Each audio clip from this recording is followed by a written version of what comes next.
तो गाइस, अगर आपने हमारे मार्शल यूनिवर्स के पिछले एपिसोड को मिस कर दिया है या सीजन 5 को नहीं देखा तो एक बार डिस्क्रिप्शन बॉक्स में जाकर वहां पर चेकआउट जरूर करें या आप प्लेलिस्ट को भी चेकआउट कर सकते हैं। तो चलिए बिना किसी देरी के आज की वीडियो के एक्सप्लेनेशन को स्टार्ट करते हैं।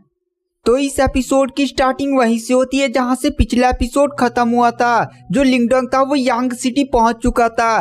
लिंगडोंग प्रिंस मोलिंग, डुयून और मेंगशा के साथ एक ब्लैक मार्केट में अपने सामानों को बेचने के लिए गया था, जहां पर लिंगडोंग ने अपने 3 स्किल को बाहर निकाला था ऑक्शन के लिए। उसमें से 2 स्किल नॉर्मल स्किल थी जो लिंगडोंग बहुत ही ज्यादा मास्टर कर चुका था। अब उसके लिए उसका कोई भी उपयोग नहीं था। और लिंगडोंग ने जो 3rd स्किल निकाली थी वो और कोई नहीं बल्कि ग्रेट सन थंडर बॉडी थी। और वहां पर लिंगडोंग उन सभी की कीमतों के बारे में बताता है। और गाइस, उसी ऑक्शन में एक और बंदा मौजूद था जो लिंगडोंग का जानी दुश्मन था, सेंट लाइट एम्पायर का जिन्यून, जो हाफ ऑफ निर्वाणा स्टेज का कल्टीवेटर था। उसके बाद जो लिंगडोंग होता है वह कहता है इन दोनों स्किल की कीमत जो नॉर्मल स्किल थी पर वो काफी ज्यादा रेयर उन लोग की थी जो ऑक्शन में बैठे थे, उनकी कीमत लिंगडोंग 4000 निर्वाणा पिल्स बताता है।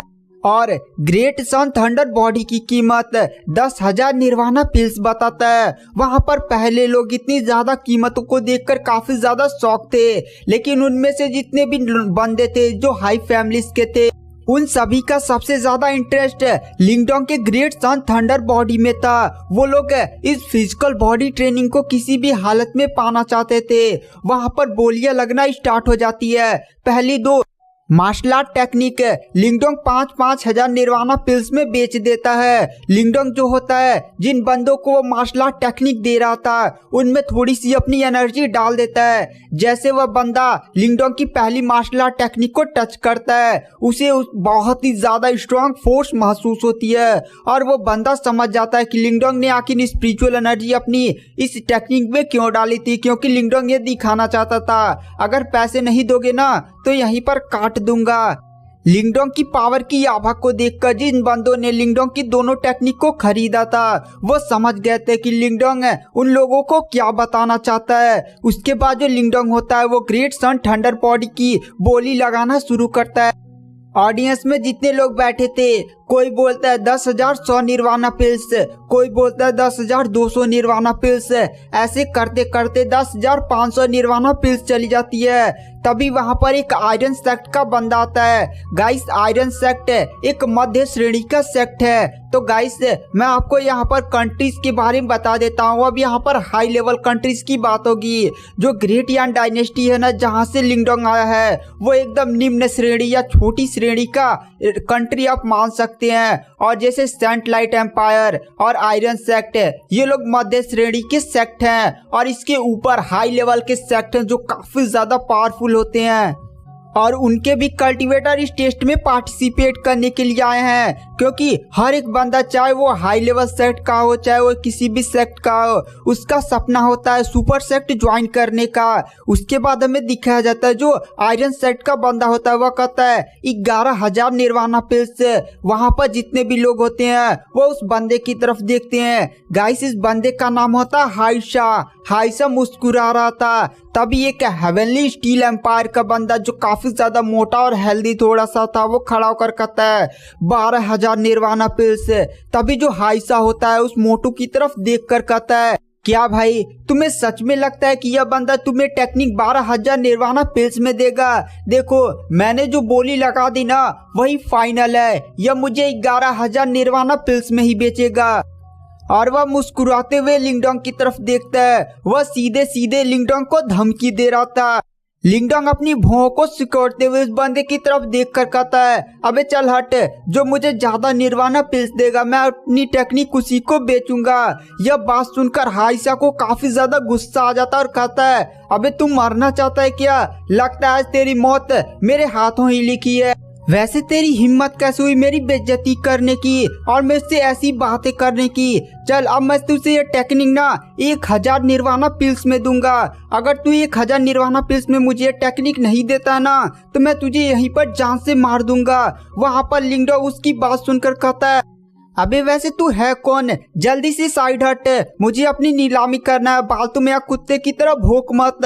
यह बात सुनकर हाइसा को और भी ज्यादा गुस्सा आ जाता है और कहता है अब तू मरेगा। और वह तुरंत अपनी पावर्स को अनलीश करने लगता है। उसकी cultivation half of nirvana stage की थी और कहता है चल तू मैनिफेस्टेशन के एडवांस लेवल का कल्टीवेटर होकर एक हाफ ऑफ निर्वाणा स्टेज के कल्टीवेटर से सीधे पंगा लेने चला ना, अब तू पक्का ही मरेगा। उसकी बॉडी से काफी ज्यादा स्ट्रॉन्ग प्रेशर निकलने लगता है जिसे देखकर आसपास के लोग भी डर जाते हैं। तभी पीछे से हमें एक आवाज सुनाई देती है और कहता है अरे भाई शांत हो जाओ, इससे मुझे अपना पर्सनल मैटर निपटाना है। तभी वहां पर हमें दिखाया जाता भीड़ साइड हटने लगती है और उन भीड़ के बीच में एक सफेद कपड़ा पहने हुए बंदा बाहर निकलता है।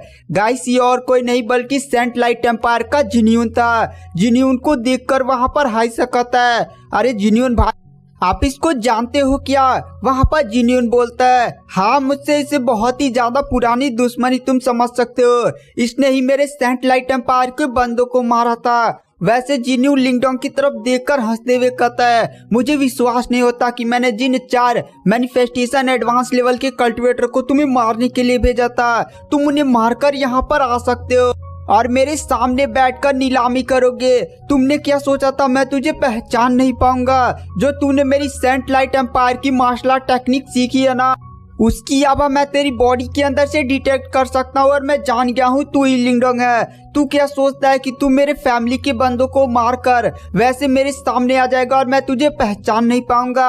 आज तेरी मृत्यु पक्की है। लिंगडोंग जिन्यून की तरफ देखकर हंसते हुए बोलता है मुझे लगा नहीं था कि तू मुझे इतनी आसानी से पहचान लेगा। चल मेरी आइडेंटिटी अब रिवील हो ही गई है तो क्या बताऊं, आज तू मेरे हाथों यहीं पर मरेगा और आज तेरी कब्र यहीं पर बनाऊंगा। जिन्यू लिंगडोंग को इतनी ज्यादा बदतमीजी से बात करता हुआ सुनकर और भी ज्यादा गुस्सा हो जाता और कहता है तूने थोड़ी सी पावर क्या हासिल कर ली? मैनिफेस्टेशन लेवल की टेक्निक क्या सीख ली? तू अपने आप को भगवान समझने लगा क्या? आज तू यहाँ पर पक्का ही मरेगा। और वह तुरंत अपनी बॉडी के अंदर से अपनी हाफ ऑफ निर्वाणा कल्टीवेशन को बाहर निकालता है। जिन्यून की आभा को देखकर वहां पर सारे लोग तुरंत पीछे हट जाते हैं और ब्लैक मार्केट का पूरा एरिया खाली कर दिया जाता है।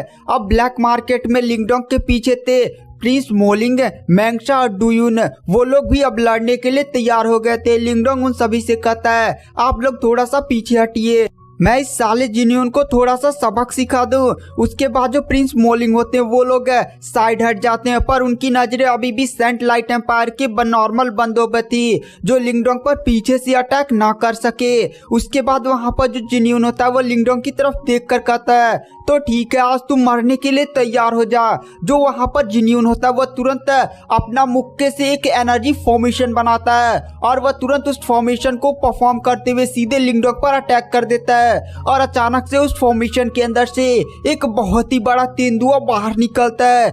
उस तेंदुए की बॉडी से बहुत ही खतरनाक एनर्जी बाहर निकल रही थी। वह तेंदुआ एक दहाड़ लगाता और सीधे लिंगडोंग की तरफ आगे बढ़ने लगता है। वहां पर जितने भी ब्लैक मार्केट में लोग होते हैं और साथ ही साथ हाइशा भी लिंगडोंग की तरफ देखकर कहता है आज पक्का ये बंदा मारा जाएगा। अभी तो इस बंदे की कल्टीवेशन मैनिफेस्टेशन के एडवांस लेवल पर है। इस लिंगडोंग की किस्मत काफी ज्यादा बेकार है और हमें दिखाया जाता है जितने भी लोग होते हैं वो लिंगडोंग को देखकर यही सोच रहे थे कि लिंगडोंग अब मरेगा, पर अचानक से उनकी आंखें सिकुड़ जाती है और कहते हैं ये कैसे हो सकता है, ये असंभव है। दरअसल वो बड़ा सा तेंदुआ जब लिंगडोंग के पास पहुंचने वाला था और उस पर झपट्टा मारने ही वाला था, लिंगडोंग ने अपना एक पंच एकदम लापरवाही से उठाया था और एक ही मुक्का उसको मारा था। वो बड़ा सा तेंदुआ एक ही झटके में गुब्बारे की तरफ फूट गया था। इस नजारे को देखकर वहां पर हाइसा जो आयरन सेक्ट का वो भी शॉक हो जाता और कहता है ये कैसे हो सकता है? आखिरकार कोई मैनिफेस्टेशन एडवांस लेवल का कल्टीवेटर एक हाफ ऑफ निर्वाणा स्टेज के अटैक को एक ही मुक्के में कैसे खत्म कर सकता है? वहां पर वही मोटा बंदा जिसने लिंगडोंग की मार्शल आर्ट टेक्निक की कीमत 12,000 निर्वाणा पिल्स लगाई थी। दरअसल वो हेवनली स्टील एम्पायर का एक बंदा था। इसके सेक्ट की नींव ही पूरी एकदम बॉडी ट्रेनिंग मार्शल आर्ट पर फोकस थी, पर आज तक उसने भी अपनी जीवन में ऐसा मार्शल आर्ट टेक्निक नहीं देखा था। जो किसी हाफ ऑफ निर्वाणा स्टेज के कल्टीवेटर की अटैक को इतनी आसानी से नष्ट कर सकता है। वहां पर जिन्यून भी लिंगडोंग की इस पावर को देखकर काफी ज्यादा शौक था और वो मन ही मन हंसते हुए बोलता है, बहुत ही बढ़िया लिंगडोंग, मुझे अब विश्वास होता है कि आखिर मैंने जिन बंदों को तुम्हें मारने के लिए भेजा था वो तुम्हें मार क्यों नहीं पाए। तुम्हारी पावर ही ऐसी है, पर तुम्हारी किस्मत बहुत ही ज्यादा बुरी है कि तुमने सेंट लाइट एम्पायर के जिन्यू से पंगा ले लिया। मैं अपनी दुश्मनी नियत निभाता हूँ, आज तू पक्का यहीं पर मरेगा। वहां पर जो जिन्यून होता है वह कहता है, रुक अब मैं तुझे दिखाता हूँ, और अचानक से वो अपने पास से एक बड़ा सा रॉड निकालता है। ये जो रॉड था उस पर बहुत ही अजीब अजीब से निशान बने थे। उस रॉड में जो जिन्यून होता है वो अपनी पावर डालता है। रॉड एक बहुत ही बड़े खम्भे का आकार ले लेता है और उसके आसपास बहुत ही खतरनाक फायर घूम रही थी। उस उतने बड़े खम्भे को उठाते वो सीधे लिंगडोंग की तरफ बढ़ने लगता है। लिंगडोंग भी तुरंत अपने हेवनली क्रोकोडाइल स्पीयर को बाहर निकलता है और उस स्पीयर से जिन्यून के अटैक का सामना करने लगता है। वहां पर जिन्यून भी काफी ज्यादा शौक था, क्योंकि जिन्यून अपने उस हथियार से लिंगडोंग पर बहुत सारे अटैक्स किया जा रहा था, लेकिन लिंगडोंग एक भी कदम पीछे नहीं हट रहा था, बल्कि जिन्यून को ऐसा लग रहा था कि जैसे वो किसी पहाड़ से फाइट कर रहा हो। तभी वहां पर जो जिन्यून होता है वो पीछे हटता है और गुस्से में चिल्लाकर लिंगडोंग की तरफ देखकर कहता है, साले तू अब पक्का ही मरेगा। उतने बड़े खम्भे को सीधे आसमान में उठाकर फेंकता है और उस खम्भे की पावर पूरी अनलिस्ट कर देता है। वह खम्भा एक बहुत ही बड़े मतलब लगभग 100 मीटर से भी ज्यादा बड़े खम्भे का आकार ले लेता है, जो आसमान से सीधे लिंगडोंग की तरफ बढ़ रहा था। वहां पर जो लिंगडोंग होता है वो तुरंत अपना हाथ आगे उठाता और कहता है, saint elephant sky crumbling technique, और अचानक से लिंगडोंग के सामने एक बहुत ही बड़ी हाथी नियर आकृति प्रकट हो जाती है, जिसके चारों तरफ फायर ही फायर थी। दरअसल लिंगडोंग ने जब ली शेंग को मारा था, यही जिन्यून का भाई, तब लिंगडोंग को सेंट लाइट एम्पायर की मार्शल आर्ट टेक्निक मिली थी। ये भी मैनिफेस्टेशन के एडवांस लेवल की मार्शल आर्ट टेक्निक थी और लिंगडोंग ने इसे पूरा मास्टर भी कर लिया था। वहां पर वो हाथी तुरंत उस खम्भे के अटैक को नष्ट कर देती है और खम्भा फिर से जाकर एक छोटी सी लकड़ी नियर बन जाता है। वहां पर जो जिन्यून होता है वो लिंगडोंग को देखकर और भी ज्यादा गुस्सा हो जाता है और कहता है, साले तेरी हिम्मत कैसे हुई हमारे सेंट लाइट एम्पायर की सीक्रेट और हमारे मार्शल आर्ट टेक्निक को सीखने की। आज तो तू पक्का ही मरेगा। आज यहाँ पर भगवान भी आ जाए ना तब भी वो तुझे नहीं बचा सकते हैं। वहां पर जिन्यून काफी ज्यादा गुस्सा हो रहा था और तुरंत अपने सबसे खतरनाक अपने मैनिफेस्टेशन लेवल की मार्शल आर्ट टेक्निक का यूज करने लगता है। आसपास एक काफी ज्यादा स्ट्रॉन्ग प्रेशर निकलने लगता है और गाइस जो लिंगडोंग था वो तुरंत हेवनली फिंगर के 5th फॉर्म का यूज करने के लिए तैयार था। तो आगे गाइस क्या होगा ये सब जानने के लिए आपको नेक्स्ट एपिसोड का वेट करना पड़ेगा। Thank you, bye.